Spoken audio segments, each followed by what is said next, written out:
It's Now it's Friday. It's Friday. Friday. How's it going? Oh, it's going well. How's it going Yeah. for you? It's been a good week. Been a good week. Nice to, thank goodness it's finally Friday, huh? Yeah, I guess so. I mean, I know you've been crazy busy the last couple of days with all the you've put out about 1,000 quick deals, it seems like. The first of the month, there's always a ton of new stuff happening. So that always happens. And then there was just a lot of other stuff too. So yeah, I mean, there's some really exciting stuff over the last day, some really awesome deals. What are you most excited about? Personally, I'm probably most excited about the transfer bonus to British Airways just because the timing is good. But just for some things that I need to book. So 40%, I mean, it's amazing. I couldn't believe the last time they ran 40%. And I know they did it targeted for like a week last month. I think some people had 40 or 50%, but the last time they actually did 40 was last year at some point. And boy, I haven't been hot about whether or not to transfer last time around. And this time, I don't think I'm going to have been hot. I'm going to take advantage of it. There's just some decent spots. I mean, I know Avios gets a bad rap. It's not particularly good for travel to Europe unless you find the availability on Iberia. But for travel to Asia, it actually makes some of the flights from the West Coast pretty reasonable, especially premium economy. Premium economy Japan Airlines looks pretty nice. And it's not that unreasonable from the West Coast. And then when you add in the fact, for me anyway, if I were to do a trip this year, a lap infant is 10% of the Avios. So that's much better than paying 10% of the cash price. So I think that's, yeah. I mean, the Turkish one looks pretty cool too. If you're going to Istanbul like next month. Right. I don't that's not in my plans, but if you are, I mean, that looks pretty cool too. So what's the cost to go to Istanbul again? 31,500 miles one way in business class. I mean, one way in business. So, okay. From Atlanta to Istanbul is what it is. So it's very niche. Okay. You have to be able to position to Atlanta easily or in Atlanta. And I honestly don't know what the fuel surcharges are. I think they're about $250, but I'm not totally positive. I didn't call to check. So, but 30% off. And then from there, they have 30% off on a number of routes too. I think you can get from if I remember correctly, I think you can get from there to Kathmandu and Nepal for like another 15 or 17 in economy and like 20 something one or something like that in business. So yeah, 50,000 one way if you can get to Nepal, 50 and change. That's not bad. Yeah. No, I wouldn't mind going to Istanbul too. I mean, that sounds like a great deal. Right.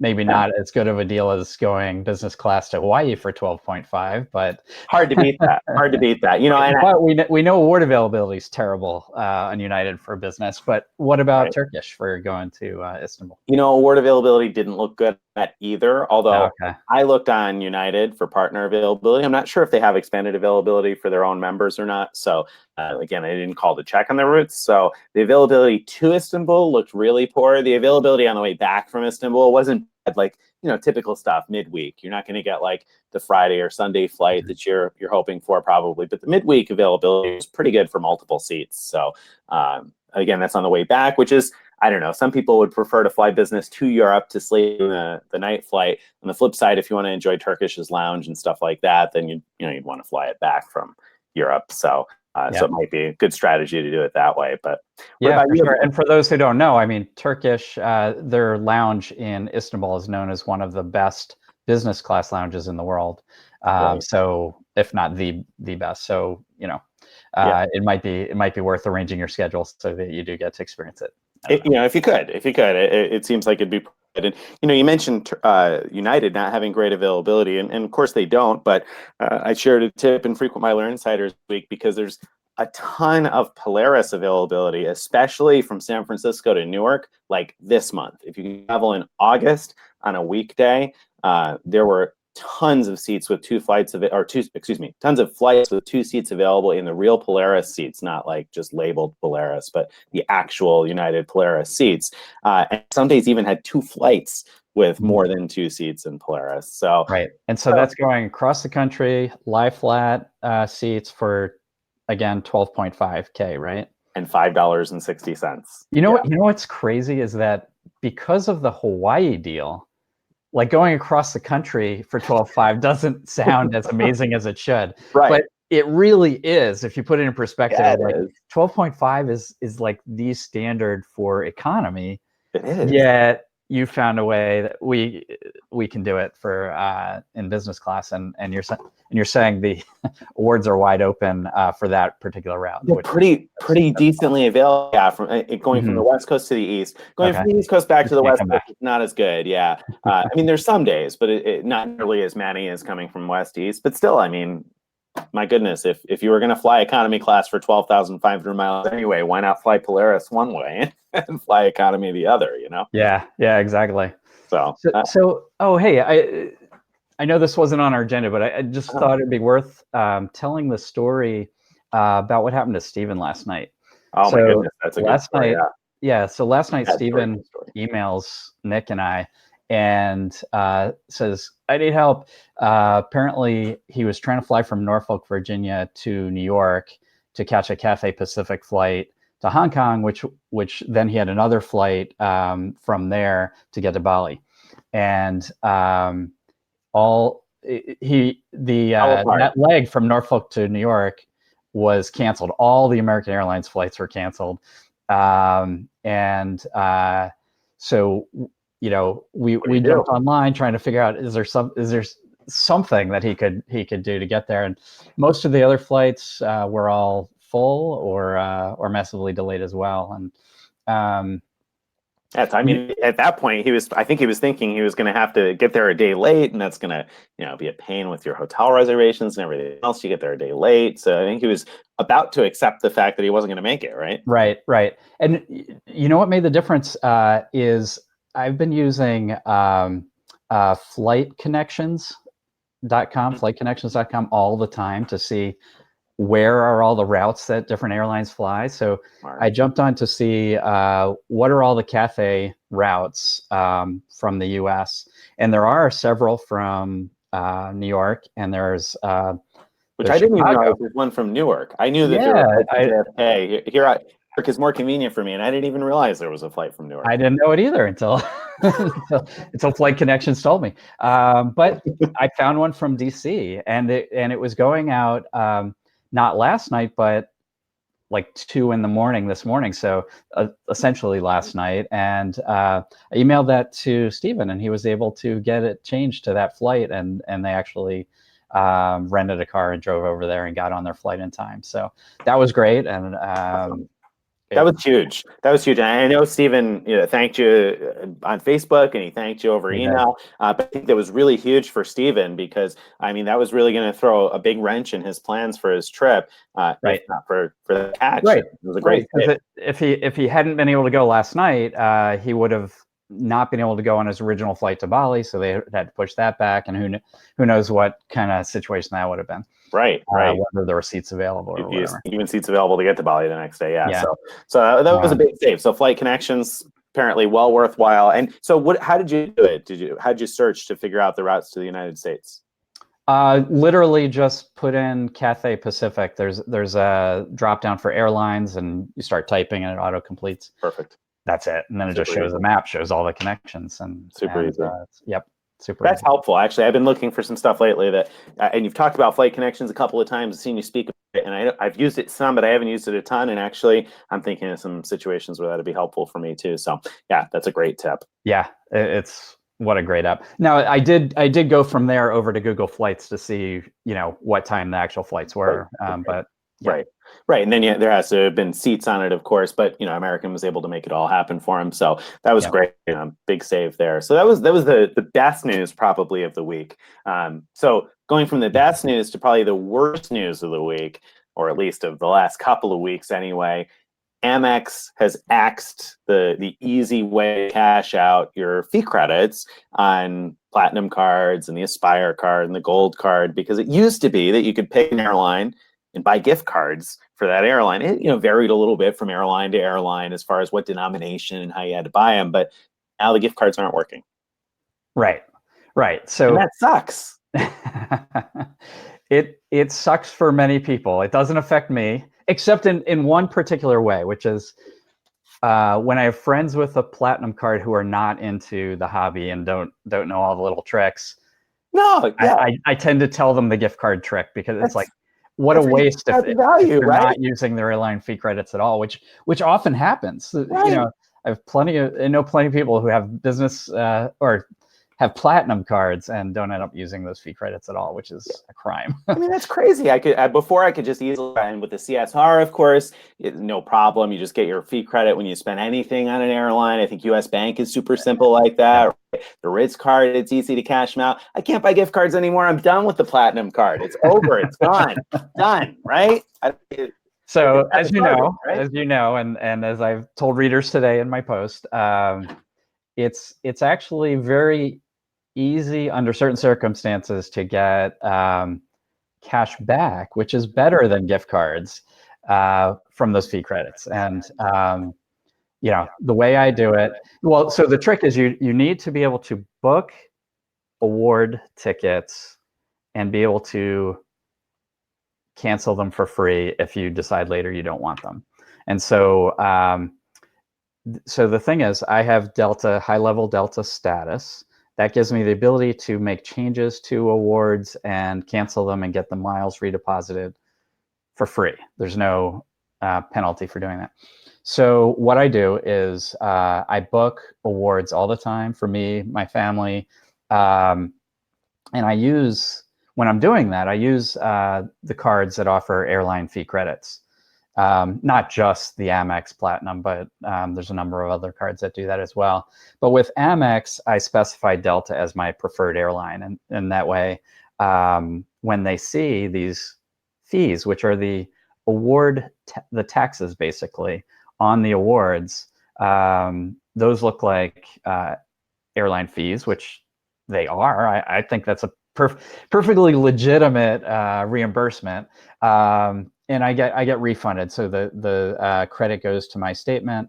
And then if later I realize, oh, I'm not actually going to take that flight and I cancel it, Delta, refunds the money for those taxes as well as any miles I spent. But, Amex has already paid me. It doesn't come back out or anything like that. So it works great for me. People with Southwest. I was going to say that's great if you spend $250,000 a year on your Delta cards in order to get status. But what about everyone else? What about people who don't have status? Yeah. So the only one I know of that you could do is Southwest. So everybody can use Southwest points to book awards and cancel and redeposit those awards for free. Now, most Southwest awards only have $5.60 per direction in fees, so that you'd have to do a lot of those to add up to your $200. But when you fly Southwest out of the country, like to Mexico or to Caribbean islands or to Costa Rica, I think you'll find higher fees, and in those cases, it can be easier to quickly add up to the $200. Yeah, or $100 in the Amex Gold case. Right. And truth be told, I cut up the platinum card here for dramatic effect, but I've used Southwest the last couple of years, and I haven't bought gift cards either because I didn't have to. I bought gift cards maybe on one of my cards with incidental credits last year just to test to make sure it was still working. But I've used incidental credits on Southwest and for other cards because I book speculative awards all the time with Southwest because there's no penalty not to. So I mean, it has nothing to do with using up fees. It's just with Southwest, it's more expensive when you book closer to the date of the flight. So I'm always trying to book stuff far in advance, and I'm not exactly sure how it's going to work out. That's just the nature of the beast. And if you want to get the best deals on Southwest, that's how you do it. And when I'm booking 2 people round trip, that's what it means, 10, 11, 6 is 23-ish dollars round trip. So what? I need to book 10 Southwest flights a year to use up the credits, not even 10, 9-ish to use up the credits. And I mean, my goodness, I probably actually fly 9 or 10 times a year on Southwest, and that's not including all speculative bookings I make. So it's really, really simple. I don't think there's much to it there. I think, like you said, I think it's a legitimate use. I don't book flights just for the heck of it. I book flights that I'm going to use, and whether or not I use them in the end, I mean, it varies just like everybody else's schedule. So you agree it's not that big of a deal if you know how to get around it. It really isn't a big deal. No, you see people talking about the sky falling, and I'm like, the sky is not falling. I didn't want to buy a Delta gift card because then I have to use that on Delta. I'd much rather Exactly. Just have the cash back. It'd be a lot better. I mean, Exactly. nothing against Delta. It's just that I don't run into that many situations where I use them. I sat on an American Airlines gift card for a couple of years because you can't use them to pay the award taxes on award flights. You can only use them for paid flights. And truthfully, I just don't fly that many paid flights because I'm usually using miles and points.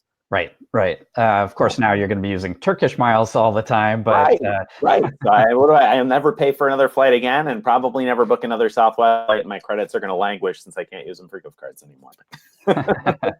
Maybe I'll figure out a way around it. Yeah. What do we do if Amex figures out a way to make the award fees not get reimbursed? Right. Well, first, the point you made today, I think, was very valid. I don't think they have that much incentive to make those fees not count. I mean, it seems, like you said, it seems pretty close to the intended use of the credit, even though award fees aren't necessarily one of the the types of fees that they list as being eligible for the credit. It seems like they ought to be, right? I totally think that. But just like, let's hypothetically say that somehow they, for some reason, they decide they don't like us using it for award fees. They figure out a way to get rid of them. This is just a mental exercise here. Right. One of the things that was occurring to me is, suppose there was an airline where you could book actual paid flights, and have those reimbursed, like cancel and reimburse for free. And what if on those paid flights you pay for seat assignments and things like that, right? Yeah. So maybe if someone's very wealthy and buys refundable tickets, that probably would work, I would guess. I would assume so. Another thing that occurs to me, if I remember right, JetBlue Mosaic status gives you the ability to cancel paid flights for free, I think. It might. I'm not sure. I think. I have to look that up. We can check that afterwards. But and you can manufacture that status. And you can manufacture that status if you could do a lot of spend quickly. Right. Where would you do a lot of spend quickly right What now? am I getting to? I mean, I maybe buy some gift cards somewhere. Can you get large gift cards anywhere? So we got a very nice email the other day, right, from Simon Wall Corporate saying that the $1,000 gift card promo has been extended to the end of August. And I looked at the timestamp on receiving that email, and the timestamp when you sent out the post about that extension. It was about 10 minutes that had gone by. Let's not waste any time, right? We got to let everybody know that. I mean, that's some big news. You got another 26 days or 27 days to out there and spend, $10,000 a day if you don't have a history built up, and you have enough time to build up a history so you could do $25K a day in these $1,000 cards that are just so easy to get rid of for the most part. If you live in a place anyway where liquidation is easy, that makes the liquidation process faster, easier, less uncomfortable for people who aren't comfortable trying to split tender on cards and whatnot. And I mean, literally, you could manufacture Mosaic status in like a couple of days. You seriously could. Like, you could get the card and manufacture. I wouldn't suggest you get the card and do that much spend this month. But theoretically, anyway, if we're playing theoretical games here, you could get it and manufacture Mosaic status in the first week of having the card. Yeah. So remind me who issues that one. Is that Barclays card? It's a Barclays, yeah. And I think it's about $40K that you need to spend to get Mosaic status. I think 50. 50? Yeah, maybe it's 50. Yeah. And I don't know as though I would go out and do that just so I could refund tickets. Because no. I mean, I would only do that if you fly JetBlue a lot, can actually benefit from it. It's just a little side benefit maybe is do something like that, right? Right. It's kind of interesting to look at what cards have like these big spend bonuses or some reason of spending a lot to get extra benefits. Right. When we're in this situation, we already talk a lot about like what cards just give you the most rewards, and probably the Bank of America if you have the premium honors platinum honors, Platinum sorry. honors, yeah. Status, then you're getting 2.62% back everywhere. Hard to beat that. Hard to beat that for long-term benefits, right? Other cards have shorter-term things like Discover It first year, Discover It Miles, sorry, first year 3%, and others like you might get Citibank might give you a 2x on everything for some amount of time if as a retention bonus. Yeah. But there's a lot of cards that have certain perks if you spend a lot on them as a standard thing. So there's cards that give you a companion ticket if you spend $20,000 or $30,000, depending on which card we're looking at. There's the Southwest cards. I mean, it's not really a perk of that much spend, but you're getting companion pass qualifying miles when you spend on the card. So if you're getting close to your companion pass, that might be worth doing. Certainly. We talked about JetBlue, the CNB Visa Infinite card, the Crystal Visa Infinite card. You get lounge membership. Oh, I forgot about that. Yeah, I think I've spent 50,000. 50 is what I thought. Yeah. And you could then pay for a lounge membership and get it reimbursed once you've done that. That's nice. I mean, just a free lounge membership for going and spending the money at Simon that you were going to spend anyway, because it's just a really simple manufactured spending deal. So right. Yeah. So maybe because you're going to be spending all this time flying United, thanks to the Turkish Miles, you might want a United membership. Especially since you're only going to find availability for the most part in economy class anyway, and unless you're flying the premium transcon, you're not going to get lounge access on domestic tickets anyway. So you may as well, spend your money on the CNB card and buy yourself a United lounge membership. So is that what you're doing? Have you made it to the mall? What card or cards have you used? I have made it to the mall. So far, I've used my Bank of America premium rewards.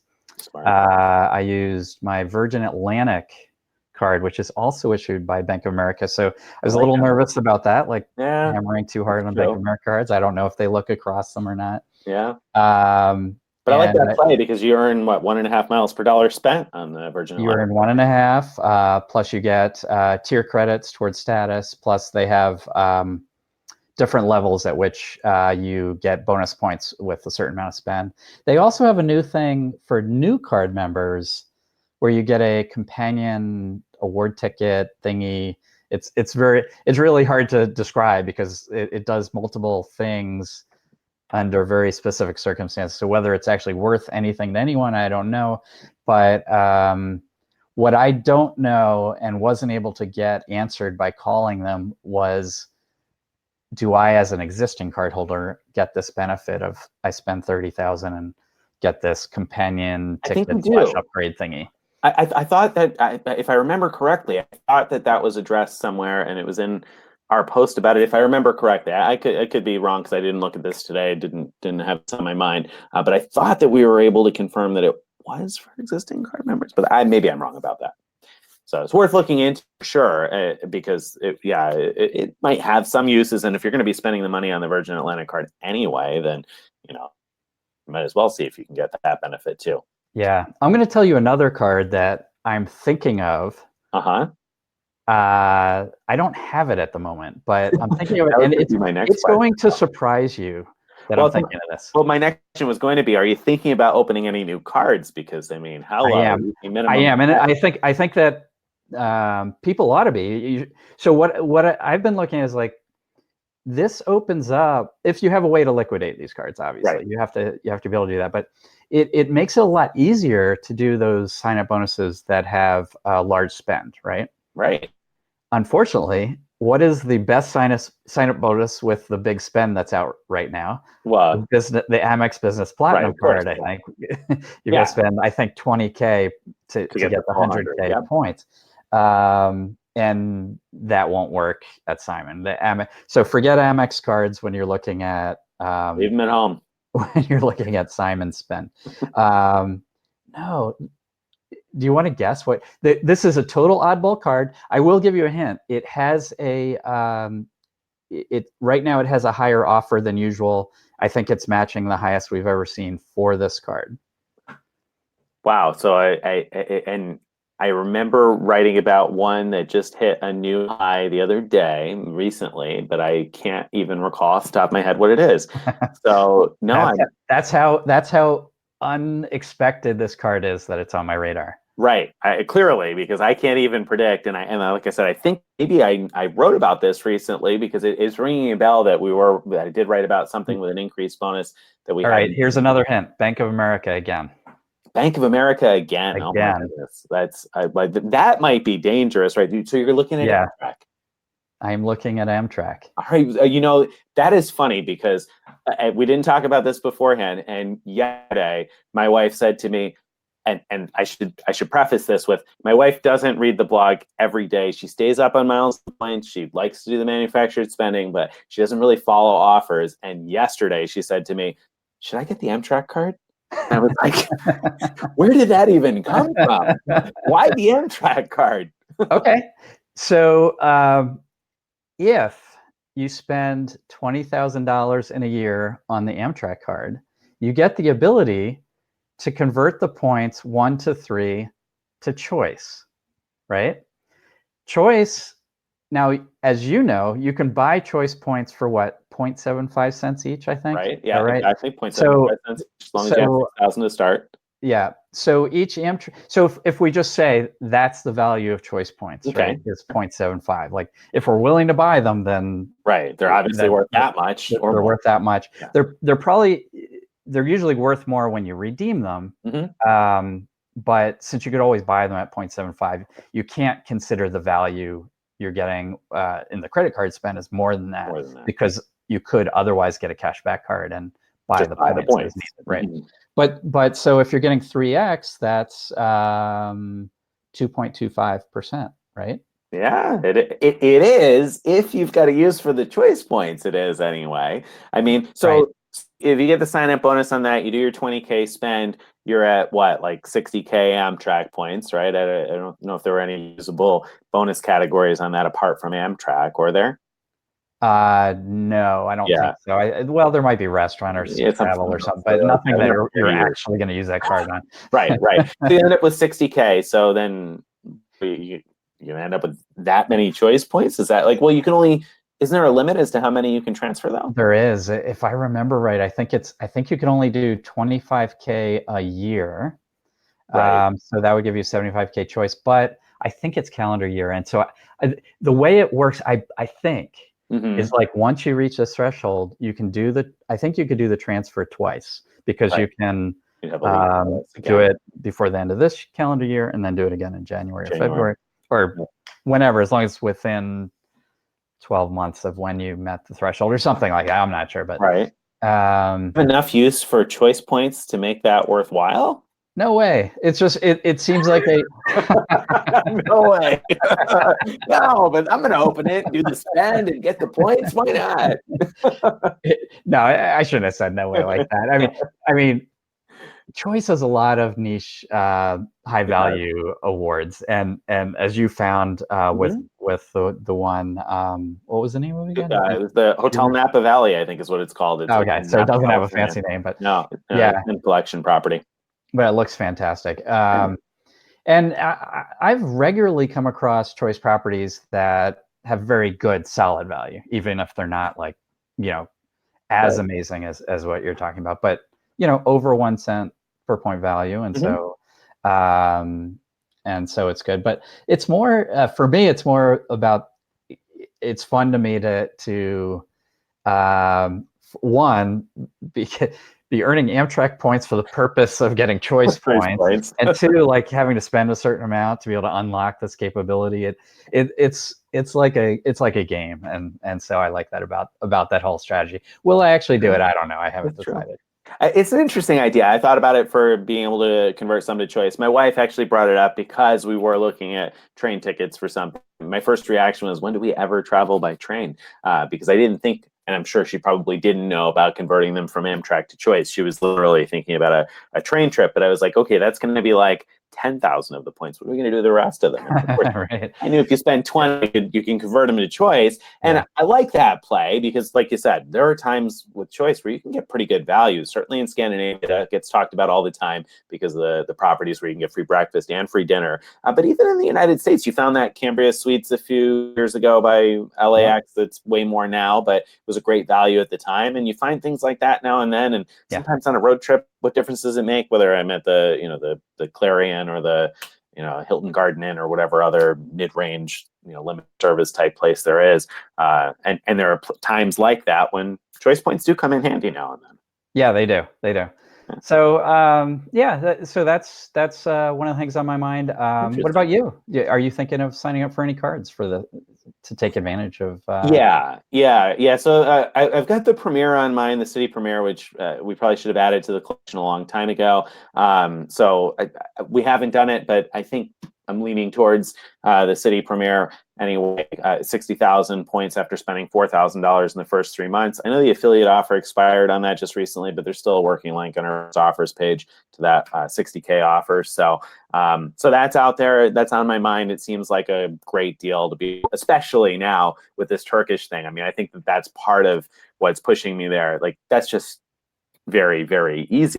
And I say very easy. We'll come back to that, whether or not it's easy in a second, I guess. But easy to get good value in general. I've had good success so far with trying to book things via Turkish. So 7,500 miles each way within the United States. I know we've been talking about the flights to Hawaii, which are an amazing value. Or if you can get to Alaska for 7,500 in economy or 5 up front, I mean, it's probably worth flying up front for another 5,000 miles just for the free bags, right? I mean, right? Yeah. You're saving free bags, even if you're just in a recliner seat. Who cares what you save in free bag fees for you? Probably worthwhile. But anyway, it's very easy, I think, within the United States to get amazing value out of that, even on smaller trips, because I'm located near a small market airport. I fly to small market airports quite a bit, where flights are expensive. So being able to fly for 7,500 miles and pick a random place, like, I told you, I think I said like El Paso, or if I fly to Fargo, or, some place that I've just always wanted to see but haven't been like that, it becomes really easy because United availability is pretty good. So City ThankYou points are becoming more valuable to me. So I'm thinking about that. I haven't actually I'm going to go to the mall tomorrow, and I haven't actually decided which cards we're going to use for this round. But that's probably the next card I think to add to the collection. Also, we've been seriously lacking on this altitude reserve for quite a while. So I kind of want to add the altitude reserve, but as you know, US Bank was known for shutting people down in the beginning for buying gifts with that. So if I open that card, I'm not going to probably use it at Simon. So Right. So I don't think I'll get much out of that, but that's probably the next card on the docket. Apart from this, and being able to meet the spend super easy on the Premier with Simon means that it'll be easy to put all of our expenses on the altitude reserve if need be. And what about the Bank of America Premium Rewards card? Are you not looking at that? We just haven't thought about moving the money over to America. We haven't seriously thought about moving the money over to Bank of America to get the platinum honors. We've thought about it and talked about it, but we haven't actually done anything to do that. We have a bunch of our retirement stuff at a different bank, and so we'd have to convert that over and move it over. And it's taken a back seat, but really, you're right. That's probably a conversation we need to have, and it's changed our financial advisors. So maybe it's as good a time as any for us to get out of where we are and move stuff over to Bank of America to do that. So that probably should be on the docket. Especially, I've argued quite a bit lately that cash back should be on your radar, because there are lots of times when you can buy miles cheaply. We just saw Avianca offer them from 1.35 cents each. Choice said 0.75 cents each. So if you could be earning 2.62% cash back, then you're looking at that's 2x everywhere for life miles, right, when they're on sale like that, or close to it anyway. Yeah. Although I say that, and I'm not quite as excited about that, because I am excited still about venture miles. Like, I just can't get enough venture miles right now, because last month they were posting right away as I made purchases at Simon and other places to my Capital One account. That is my Capital One miles, and then it was almost 1-to-1. Transferring them to Avianca Life Miles. So I was getting almost 1-to-1, almost 2 miles per dollar on the venture card last month. Right. So, I'm interested in replenishing there because I don't know what the next one's going to be, but it seems to me like Capital One's going to keep running these sign-up bonuses, or I mean, these transfer bonuses. Are you interested in a venture card or a Spark Miles card? Yeah, I mean, I've tried, but Capital One won't approve me for anything. So, although, I mean, I haven't tried a real low-end card, but maybe I should. Maybe I should do one just so that I get in the door, and maybe they'll like me better after that. I don't know. I don't know. I haven't heard any tricks for getting around Capital One's tough approval process. That's true. That's true. Yeah, they are tough on people who are good at using rewards and cards. They're not so tough if you're just getting started. Of course, if you're just getting started, you want to start with Chase cards, but once you get that down and you get Capital One towards the beginning, I guess is the moral of the story. It just really we just dumb luck happened to have started with Capital One cards and not gotten rid of them. So it's great that they become valuable, and now word on the street is they may even have a premium card coming. Yeah. So that's the details, though, are disappointing to me. I agree with you on that. So, I mean, I have a full post about it coming out on Monday, but the preview is that what Caroline Lupini wrote on Travel with Grant's blog was that while it's going to offer 10x for hotels, which the other venture cards already do, right? And it's going to offer 4x for restaurants, 5x for flights booked through Capital One. It's only going to offer 1x for all other spend. Yeah, that doesn't make a lot of sense. No, it doesn't. So I hope she's wrong.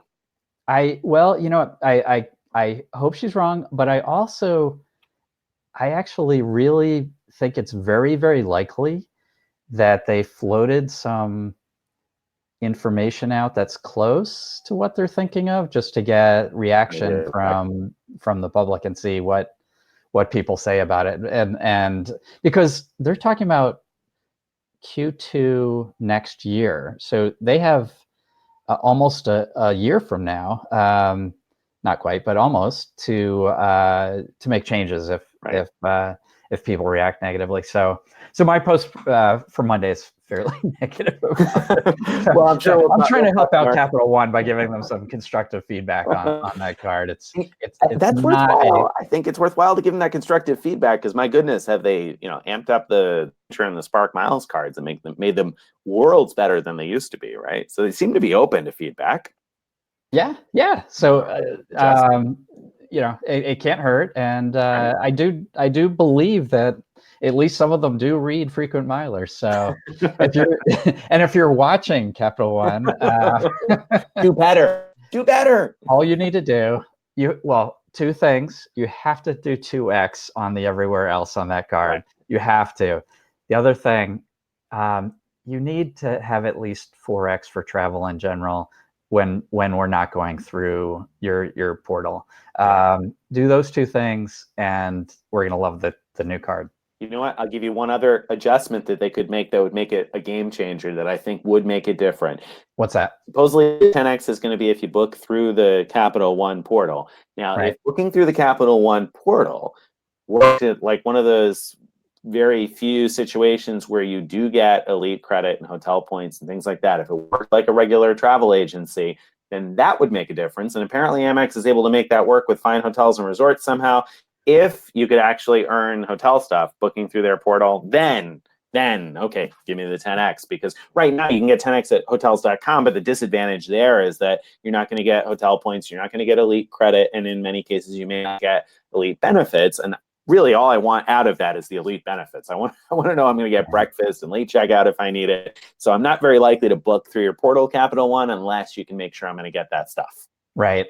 I agree. That would be great. That'd be a game changer. I can't see them being able to do that with like a world of hotels. Like, Amex, it took them a while to roll out how much they have, which is not anywhere near all the hotels out there. So right. I think there must be special arrangements in some way to make that happen. But they have so many different brands under there. I don't know. I don't know. I think they're probably taking less commission is really what it comes down to. But could be. But okay, all right. I know we're going long here, but before we wrap up, the other thing we have to talk about is I mentioned the Premier card and how Citi ThankYou points are becoming more and more valuable to me because, oh my goodness, these 7,500 points each day is amazing. 12.5 in business is amazing. When I look at things like, little simple flights that I need that are $200, $300, $400 one way that I could book for 7,500 points now, last minute, no close-in booking fee, no fuel surcharges. Citi ThankYou points are like, hello, much more valuable now than they ever were before. And so I look at that and I say, okay, well, most of our airline miles are valued based on the cost of the domestic economy class ticket. If you haven't seen how we value our airline miles, short version of that story is that we take the average cost of a domestic economy class ticket and compare that to the cost in miles of an award ticket. And so basically all airlines end up with the same value. And the reason for that, of course, is because that's what most people use their miles for. Not necessarily most of our listeners, but most people who redeem miles are redeeming them for domestic economy class tickets. So I look at Turkish now and I say, well, shouldn't we then take that 15,000 miles round trip and be like, wow, I mean, Turkish Miles and Smiles are super valuable. We should increase the reasonable redemption value of Citi ThankYou points because now it's reasonable. You can get at least a couple of $100 out of 7,500 points, right? Yeah, I mean, I totally get the logic behind it. I'm not ready to change our reasonable redemption value for Citi points for this purpose, and there's a few reasons why. One, and probably the biggest piece of it, is that this is very likely not going to last long term. We don't know what's going to happen, for one, when United goes to variable award pricing, which they're going to be doing pretty soon. And we're already seeing, in a variety of ways on different routes now. Yeah, and so we don't know what's going to happen with that, but we also don't know what's going to happen when Turkish suddenly sees, all of these, that they're paying for all of these award flights with this tiny number of miles. At some point, someone might realize, this is not the best deal for them. I mean, I don't know. I don't know what the economics of it are for them. I don't know how much they I could imagine someone United. at United is like, wow, we are suddenly selling tons of economy class awards to Hawaii. Like, what's going on? Yeah, I was actually thinking that you need to just kind of hang out in Hawaii at the airport. I agree. And hear the rest. And done. But you're not at the beach. You're at the airport. That's true. And then greet all the frequent miler readers as they come off the plane. I should. They will be thanking you like crazy. I'll be happy to do that. There's only flights so many hours out of the day. I'll be happy to do that. I'll head right over tomorrow because I could, because United has that much availability. It's pretty easy. Except I say that now, and some people are not finding it so easy, right? So we've been getting some reports from readers that haven't been able to book, even though they have itineraries that look like they should be bookable, and have been working on it and working with a few readers and getting their example itineraries and trying to work out why it is that sometimes people are having trouble. The agents aren't seeing seats available that I think should be. And do you have a working theory at this point? My best theory, which I still haven't made rock solid, my best theory that there might be a minimum connection time, because the first several reports and the one failure that I had, the issue that the only common thread that I saw was that there was a connection of less than an hour, and then apparently there wasn't, the agent said there wasn't availability. Now, it's kind of a weak theory because I haven't yet had a chance to test enough itineraries to make sure that that's it, number one. Number two, it's kind of a weak theory because everybody had the same experience. We were all told that the first flight wasn't available. And so I don't know as though that makes a lot of sense because they're searching segment by segment, right? And they're not seeing the first segment available. So it's a somewhat weak theory, but that's the best theory I have so far. One theory that you floated was maybe they can't see United Express tickets for some reason, except I think I debunked that in one of the searches that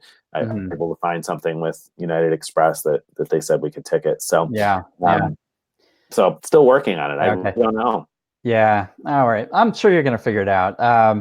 One more thing about why I don't want to change the reasonable redemption value. It is more to do with, so I had made a decision at one point. let's go back to in time for this example to when Chase transferred to Amtrak as one of their transfer partners, right? Mm-hmm. And then Amtrak changed their rewards to where the points were worth about 2.9 cents towards most train travel. Mm-hmm. At that point, so for a period of time, Chase was transferring 1-to-1, points were worth 2.9. Did that mean that Chase points were worth 2.9 each? And I really struggled with that question because it's like, well, you reasonably could redeem them for that value. You can redeem, yes, you can, but you know, then I was like, well, but is that that's not anywhere near the sort of normal use of them, and so I eventually sort of just. Even though I never came up with a sort of unifying theory that made me feel better about it, I just finally decided, since that's not the most common use, or even close to a common use for Chase points, I think it's okay to sort of say there are things like that are way more value, just as there are even with any programs, like with United. I mean, you could transfer United, maybe you normally only get 1 point whatever cents value, but there are those awards where you could get way enhanced value. Right. So I look at it that way. And so with Citi, yes, if you do the transfers to Turkish and you use them for domestic U.S. flights or within North America flights, within those sweet spots, yes, you're getting way outsized value. But I still think that the norm for using Citi points is not necessarily that. So that's kind of my roundabout logic for why I'm not willing to change the Citi points for this Turkish deal. Yeah, I mean, I can understand that hesitation, and the Amtrak example, I think, is a good example of where, yes, obviously you can easily get that much value, but is it reasonable to expect that most people are going to redeem their points for Amtrak? Probably not. So that really didn't enhance the value of Chase points beyond the norm. Although I might argue that Turkish does do that with Citi points, because that's a much wider use case than others. And when you look at flights to Europe are 45,000 in business class, 1 and 2. I mean, it becomes a super duper sweet spot. Right. I don't disagree. For people in the know, it's fantastic. For the average, absolutely true, Citi rewards customer, it's not even a known thing. Right. So I mean, it's much harder. It's not like you're able to just get online and book stuff easily and simply. In fact, if you don't have enough miles in your account, you can't even see what the fuel surcharges are, even for the awards that they do show online. So it's definitely not the most user-friendly program in the world. I'm super excited about it right now, and it's terrific for me and for all the people out there who are able to take advantage of it. And I will say, when I mention that, it pops into my mind immediately. Enjoy the ride while it lasts, because like you said, I think that it's one of those things that's going to have a limited lifespan, and I don't think it's going to have a limited lifespan just because we posted about it. I think that somebody was going to find this, and the lifespan was going to be limited, because there were going to be a lot of people who are going to jump on it once they figured it out. And number two, like you said, United's about to go variable price. I don't know for sure, but I have to imagine that safer availability is going to become much harder to come by. They go variable pricing, similar to the way it did with Delta. And maybe Turkish will be that rare situation where they see a lot more availability, like Atlantic does, when you're looking to book Delta, except you don't have an easy way to search that online. So what, you're going to have to call a Turkish agent each time to do it.